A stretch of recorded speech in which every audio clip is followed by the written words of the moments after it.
Welcome to the 6.1 Assassination Rogue PvE DPS Guide by Epic Hot Rod 47. Today, we are going to learn basically your stat priority, your talents, your glyphs, and your rotation.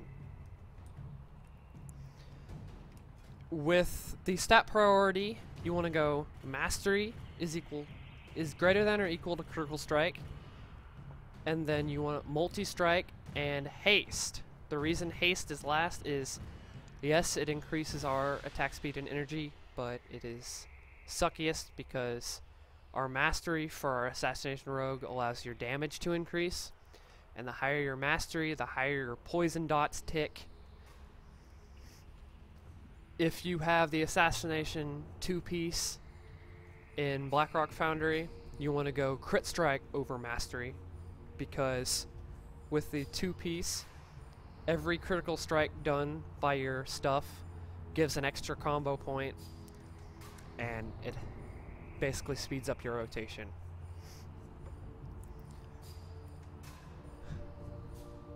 If you have a higher item level and a lower item level dagger, you want to use the higher item level in your main and the lower item level in your offhand,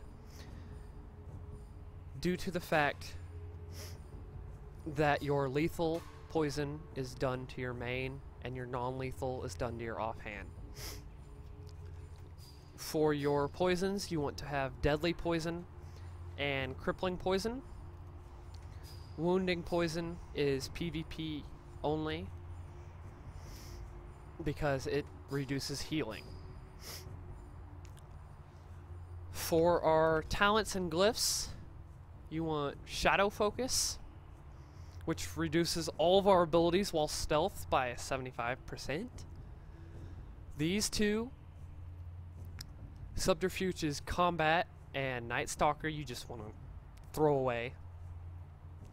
For our level 30 talents, you want Combat Readiness. It is basically a damage reduction. It can be used in both PvP and PvE due to the fact that it stacks 5 times, and each time it stacks, it has a 10% less. So you can technically stack it to 50% less damage taken. But if you don't get attacked for 10 seconds, you lose the buff.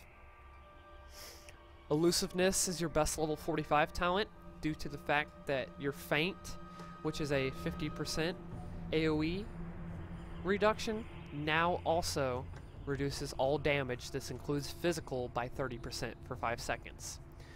Leeching sucks, even though they buffed it in 6.1 to a 10% leech, and Cheat Death only triggers every minute and a half, so it still sucks. Our level 60 talent, Burst of Speed, is your best option here. Reason behind that is in Blackrock Foundry currently are, for an example, Orgorger and Hans and Franz. Orgorger, you have to run around and make sure you don't get hit by him when he rolls around. And Hans and Franz, you have to dodge all the miniature Pop-Tarts while running around him. And with Shadow Step and Cloak and Dagger, Shadow Step is a 20-second cooldown, and after you use it, it's a 70% increase for 2 seconds. Cloak and Dagger requires stealth, which is why it sucks, because you can only use it while vanished, and that makes your cheap shot, your ambush, the Garrett, all usable within 40 yards. For our level 75 talents, Prey on the Weak is best here, due to the fact that all enemies from Kidney, Cheap, Gouge, Sap, or Blind take a 10% increased damage. Internal Bleeding sucks because it's only usable while Kidney Shot is active. It's basically an ongoing dot. Dirty Tricks requires no energy, and it no longer breaks from your attacks, bleed, or damage. For level 90 talents, Shuriken Toss is PvP only. It completely sucks. Mark for Death is for bursting. It's on a 1-minute cooldown, and if the target dies within the Mark for Death duration, Mark for Death is reset, but it instantly generates 5 combo points, allowing you to use your abilities. Anticipation, in my opinion, is the best level 90 talent here because it allows rogues to have 10 combo points.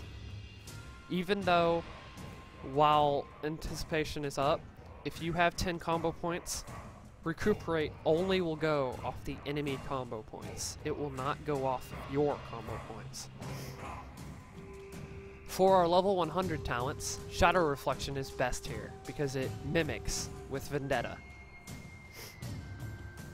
Venom Rush, what Shadow Focus does is you basically, when you cast it, it creates a copy of yourself that will watch and basically mimic you for 8 seconds, and then 8 seconds afterward it does those attacks.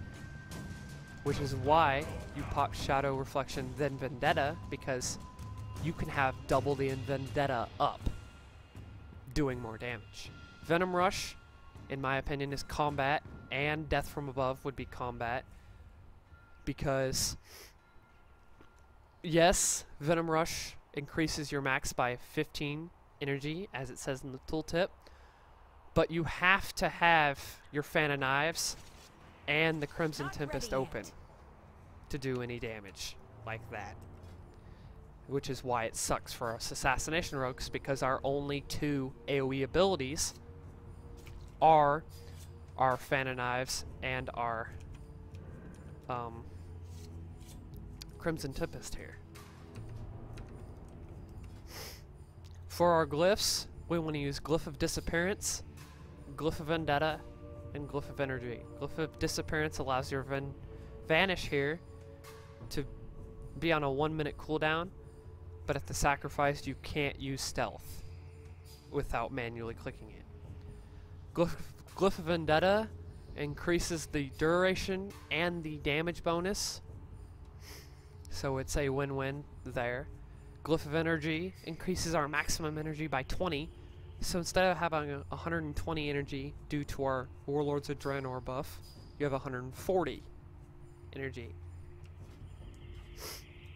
All your minor glyphs are just player base, and it's more of a like cosmetic. For our rotation here, let me get out of combat real quick. Okay. For our rotation, we want to start stealth and go behind the target. What you want to do is, you know, pop. If you're in a raid setting, you will have your greater agility flasks open and a Draenic agility pot, pre-pot open. And then you want to start mutilating until you have 5 combo points. Use Shadow Reflection, Vendetta, then Rupture, and then basically redo the rotation. When you get back up to 5 combo points, you want to use an Envenom.